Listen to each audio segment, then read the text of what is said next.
o nosso Senhor e Salvador Jesus Cristo venha visitar cada ouvinte, cada pessoa que está conectada à mensagem que venha a seguir. Que o Deus abra o seu coração, abra o seu entendimento, que o alcance, abrindo a sua mente para a palavra de Deus. Que o Espírito Santo de Deus venha habitar na vida de cada um que vai dar ouvido à mensagem. A mensagem a seguir tem um título que se remete a Naamã.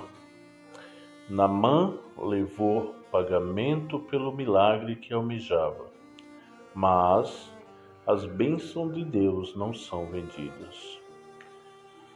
No livro de 2 Reis, capítulo 5, temos uma história verídica e muito linda. Se meditarmos neste capítulo do livro de 2 Reis, temos um grande aprendizado a respeito das situações criadas por Deus para que o seu nome seja exaltado e glorificado. Devemos aprender que Deus permite situações em nossas vidas que, se formos pensar por que está acontecendo, talvez isso nos faça murmurar. Mas temos que sempre crer que tudo coopera para o bem daqueles que amam a Deus. E que este Deus usa os meios necessários que Ele quiser para alcançar quem Ele quer. Neste contexto, vemos que este homem, Naamã, era chefe do exército do rei da Síria. Homem muito valoroso e respeitado pelo seu senhor, o rei. Apesar de suas glórias e vitórias, este grande homem sofria de um mal terrível. Era cometido de uma doença que gerava o desprezo e a separação do convívio das pessoas. Se nos colocarmos no lugar deste homem, saberíamos que, apesar das suas conquistas e riqueza, o que não daria ele para ser curado? Quem sabe até trocaria tudo o que tinha para se ver livre daquele grande mal. Mas o propósito de Deus, através daquela jovem feita escrava por ele, Naamã, tinha um caminho que iria se fazer conhecido por aquela nação através daquela jovem escrava, que falou de Deus, mesmo diante da sua condição. Falou do seu Deus que agiria através do profeta Eliseu, que era homem de Deus e autoridade constituída por Deus, aquela nação a qual ela pertencia. Ao falar à sua senhora, Naamã escuta e vai falar com o rei da Síria, que prontamente lhe atende e se prontifica a ajudá-lo. Escreve uma carta ao rei de Israel e envia um mensageiro. Mas, ao receber esta carta, o rei de Israel entra em desespero, pois bem sabe que ele nada poderia fazer por aquele homem que chegaria à sua presença. O profeta, vendo o rei em desespero, o acalma e fala-lhe: Deixe que venha, meu rei, e saberá que há profeta da parte de Deus em Israel. Preste atenção que Naamã traz presentes como pagamento por aquilo que espera receber do homem. Mas quem vai operar na vida de Naamã não será homem, e sim Deus. Usará o seu profeta, mas quem opera é ele. Como seria nos dias de hoje?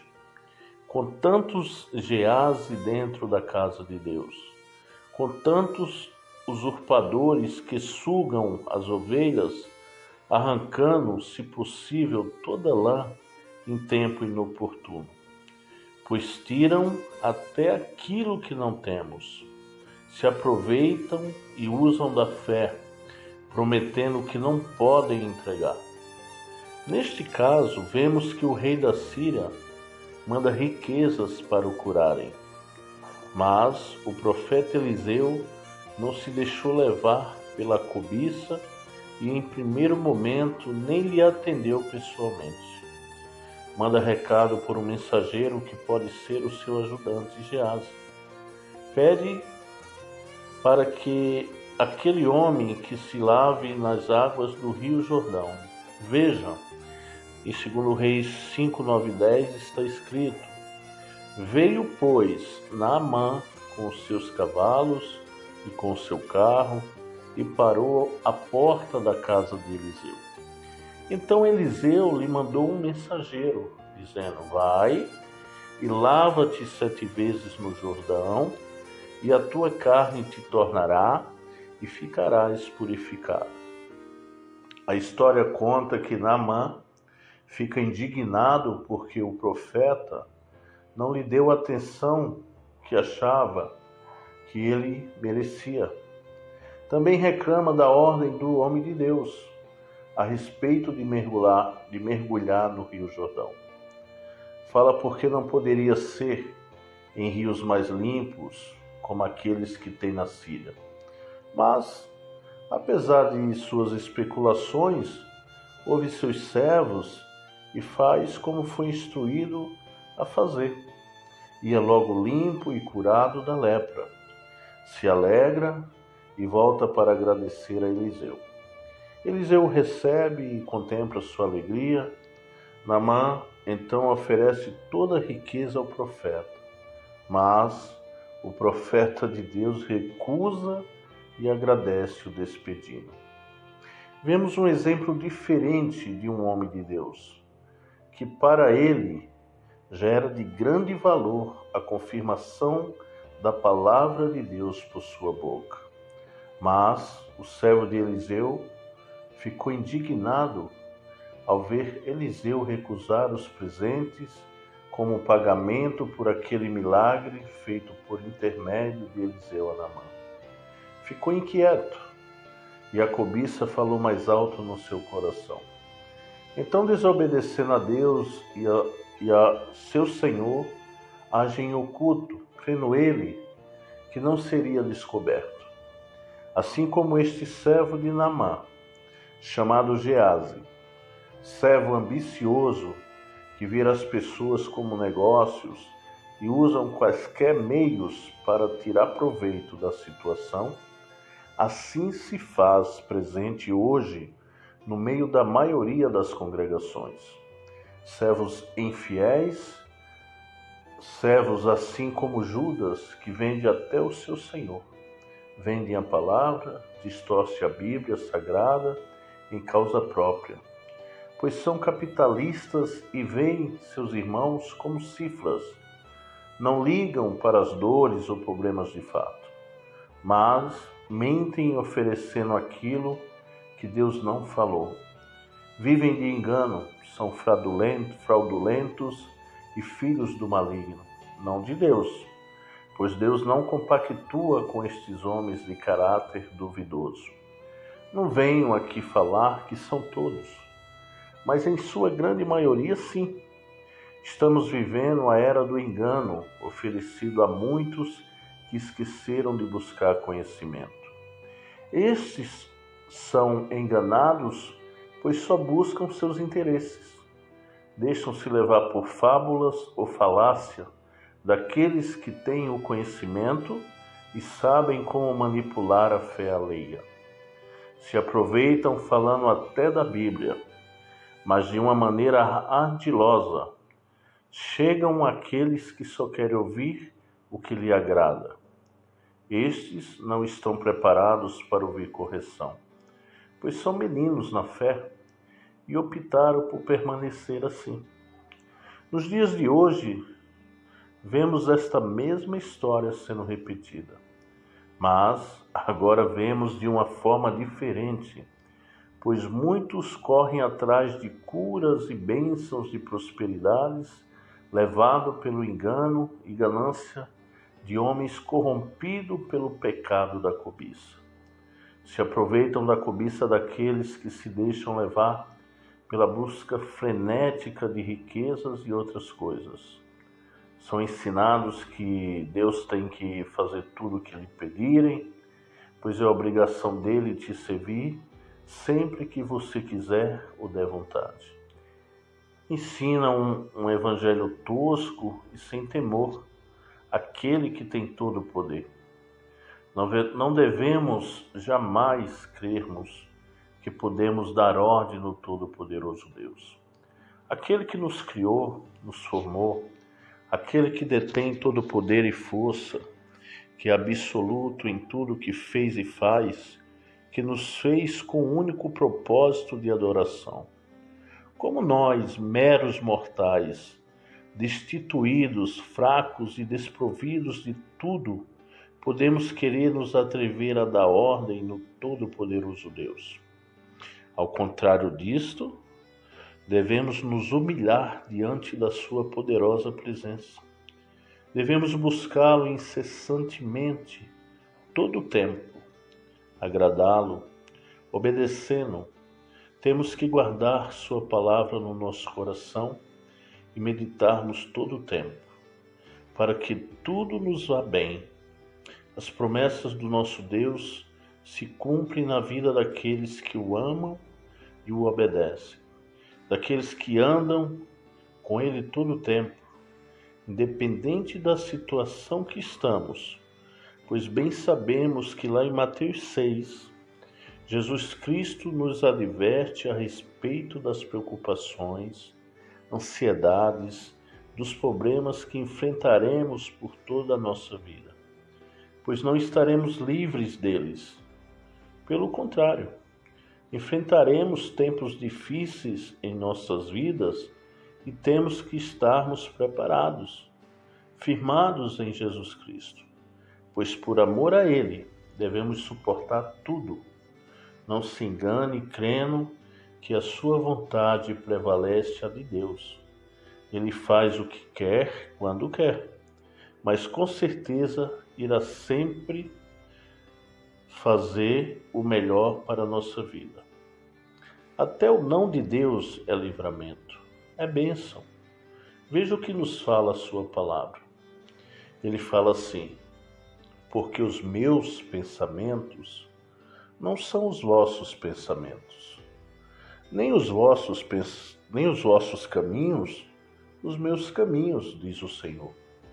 Porque assim como os céus são mais altos do que a terra, assim são os meus caminhos mais altos do que os vossos caminhos, e os meus pensamentos mais altos do que os vossos pensamentos. Porque assim como desce a chuva e a neve dos céus, e para lá não tornam, mas regam a terra e a fazem produzir e brotar, e dá semente ao semeador e pão ao que come. Esta passagem está escrita em Isaías 55, 8, 10. O que devemos aprender é que devemos aceitar a vontade de Deus para a nossa vida, e que o não de Deus faz parte das bênçãos que Ele tem reservadas àqueles que ama.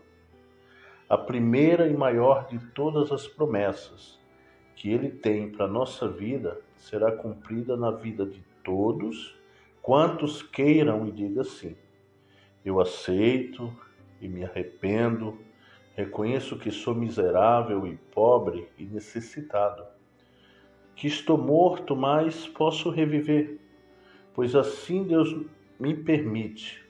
Quero ser limpo e curado assim como Naamã. Não preciso mergulhar, só necessito falar. Me limpa, Senhor Jesus. Me lava com teu sangue. Me cura de todas as minhas culpas, de todos os erros e pecados. Dai-me um coração limpo, livre da tristeza, da culpa e da dor. Cura a minha alma. Sara-me, Senhor, e ficarei curado. Entrega seu fardo a Jesus Cristo, pois Ele, o Senhor da nossa remissão, nos fala assim: venham a mim, todos os que estão cansados e sobrecarregados, e eu lhes darei descanso. Tome sobre vocês o meu jugo e aprendam de mim, pois sou manso e humilde de coração. E vocês encontrarão descanso para as vossas almas, pois o meu jugo é suave e o meu fardo é leve. Está escrito em Mateus 11, 28, 30. Não se atreva a julgar Deus, o culpando por homens mal intencionados e corruptos. Isto não é de hoje, já vem acontecendo faz tempo. Satanás sempre usou homens, ou melhor, pessoas, para distorcer a verdade da palavra de Deus. Não poderemos jamais discernir as coisas espirituais pela carne. Só os que têm comunhão com o Altíssimo têm um discernimento espiritual. Talvez o abandono da caminhada com Deus por alguma frustração de homens fez você desistir de tudo, mas repense e volte ao primeiro amor, pois há salvação para você e o Pai te espera de braços abertos. Não atribua a Deus promessas de homens, pois Ele, Deus, fala assim: Deus não é homem para que minta, nem filho de homem para que se arrependa. Acaso Ele fala e deixa de agir? Acaso promete e deixa de cumprir? No livro de Números, capítulo 23, você encontra essa mensagem. A você que ainda não se rendeu a Jesus Cristo, saiba que há um lugar de descanso para a vossa alma, junto do Todo-Poderoso por toda a eternidade. Ele morreu para te salvar. Pagou um alto preço para que você fosse liberto. A sua passagem à vida eterna foi entregue por Jesus Cristo lá na cruz do Calvário. Você só precisa crer e se arrepender de todos os seus pecados, confessando a Jesus Cristo como o único e suficiente Salvador da sua vida. Jesus te amou primeiro, pois morreu em teu lugar, mesmo não tendo culpa alguma. Se fez culpado por mim e por você. Entregue sua vida a Ele hoje mesmo. Há solução para você. Saiba disso. Ele quer transformar sua vida da água para o vinho.